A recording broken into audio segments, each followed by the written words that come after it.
Salut mesdames et messieurs et bienvenue une fois de plus sur votre chaîne d'actualité. Aujourd'hui nous allons faire un tour de plus du côté du Niger pour vous présenter la situation. En effet, le Burkina Faso et le Mali sont prêts à intervenir de façon militaire pour se battre aux côtés du Niger. La junte militaire qui a organisé un putsch à Niamey au Niger reçoit le soutien du Burkina Faso et du Mali, dirigés par des militaires aussi montés au pouvoir via des coups d'État.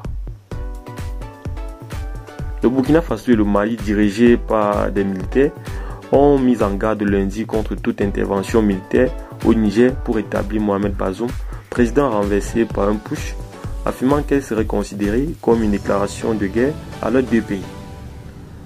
Un soutien en faveur des putschistes du Niger.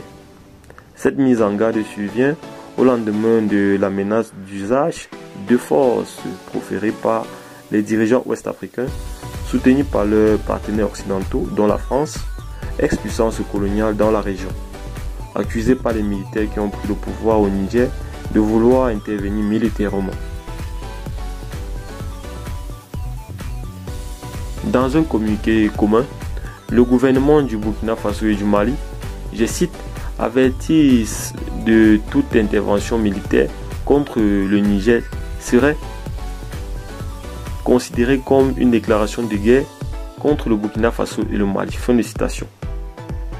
Il prévient que toute intervention militaire contre le Niger entraînerait un retrait du Burkina Faso et du Mali de la CEDEAO, qui est entre autres la communauté économique des États d'Afrique de l'Ouest, ainsi que l'adoption de mesures de légitime défense en soutien aux forces armées et au peuple du Niger.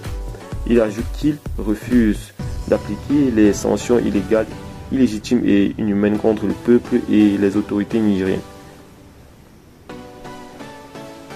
Dimanche, les dirigeants de la CEDEAO ont fixé un ultimatum d'une semaine à la junte militaire au Niger pour retour complet à l'ordre constitutionnel, affirmant ne pas exclure un recours à la force si ce n'était pas le cas.